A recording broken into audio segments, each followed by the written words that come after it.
Iran Israel চলমান যুদ্ধে বিশ্ববাজারে জ্বালানি তেল গ্যাসের দামে অস্থিরতা বেড়েছে।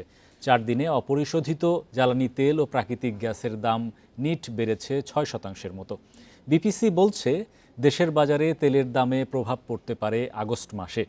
বিশেষজ্ঞরা বলছেন, মধ্যপ্রাচ্যে যুদ্ধ দীর্ঘস্থায়ী হলে আমদানি নির্ভর দেশের জ্বালানি খাত হুমকিতে পড়তে পারে। বান্ডেল থাকলে প্রতি সেনমানিতে টাকা বাঁচবে। বিকাশ সেনমানি বান্ডেল কিনে জিতুন প্রতি লেনদেনে। 12 জুন রাতে ইরানে হামলা চালায় ইসরায়েল। তেল সমৃদ্ধ দেশটিতে হামলার পরদিনই বিশ্ববাজারে অপরিশোধিত জ্বালানির দাম বাড়ে 13% পর্যন্ত। সেদিন ব্রেন্ট ক্রুডের প্রতি ব্যারেল 68 থেকে বেড়ে ছাড়ায় $76। দিন শেষে দর $72 নিচে নামলেও 14 জুন আবারও $74 পৌঁছায়। সোমবার বিকেল পর্যন্ত দাম কমে দাঁড়ায় $72.5। অন্যদিকে যুক্তরাষ্ট্রের ওয়েস্ট টেক্সাস ইন্টারমিডিয়েট তেলের দামও এ সময় ওঠানামা করে। যুদ্ধ শুরুর আগের চেয়ে এখন ব্যারেল প্রতি দাম বেড়েছে $4।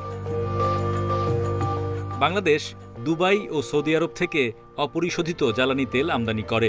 G2G চুক্তির আওতায় এসব তেলবাহী কার্গো বাংলাদেশের পথে যাত্রার 1 থেকে 2 মাস আগের গড়মূল্য বিবেচিত হয়। তবে পরিশোধিত তেল আমদানি হয় কার্গো লোডের সময়ের আন্তর্জাতিক বাজার দরে। প্রায় প্রতি 2-4 দিন পরই একটা জাহাজ আছে। এটা তো রেগুলার প্রাইসেই যাবে। ইন্টারন্যাশনাল ইন্ডেক্স যেটা প্ল্যাটস ফলো করি, সেটা তো এখন আমাদের যখন এই মাসে যতগুলো পার্সেল আসবে, সেগুলো তো ডেফিনেটলি দাম বাড়বে। তাহলে সেটার ইম্প্যাক্টটা পরের মাসে পড়বে।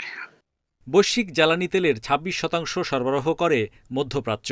প্রাকৃতিক গ্যাসের বড় যোগানও দেয় অঞ্চলটি। তাই ইরান ইসরায়েল যুদ্ধ দীর্ঘমেয়াদী হলে জ্বালানি তেল গ্যাসের দাম বাড়ার পাশাপাশি সরবরাহ বিঘ্নিত হতে পারে বলে মত বিশ্লেষকদের। যদিও লঙ্গার টার্ম কন্ট্রাক্ট আছে, কিন্তু সেখানেও সেই প্রাইসটা কিন্তু ব্রেন্ট ক্রুড ওয়েলের প্রাইসের সাথে কানেক্টেড। তার মানে এলএনজি প্রাইসের উপর সেই ইম্প্যাক্টটা পড়বে। অন দ্য আদার হ্যান্ড, যে স্পট মার্কেটের প্রাইস, যেটা আমরা 25 থেকে 26% টোটাল এলএনজি আমদানির স্পট থেকে করে থাকি, সেটার উপর প্রাইসটা পড়বে। এবং এই ইম্প্যাক্টটা পড়ার কারণে ইমিডিয়েট যে রেজাল্ট আসবে সেটা হচ্ছে যে গভর্নমেন্টকে আইদার কস্ট পাস থ্রু করতে হবে, জনগণের উপর দিতে হবে, অথবা এটা হয়তো সাবসিডি দিয়ে কভার করতে হবে। দেশে মাত্র 1.5 মাসের তরল জ্বালানি মজুদ সক্ষমতা রয়েছে। এছাড়া এলএনজি মজুদের কোনো সক্ষমতাই গড়ে ওঠেনি এখনো। জাতীয় গ্রিডে আমদানি নির্ভর তরল এ গ্যাসের অবদান প্রায় 35%। Hari Saha, independent news.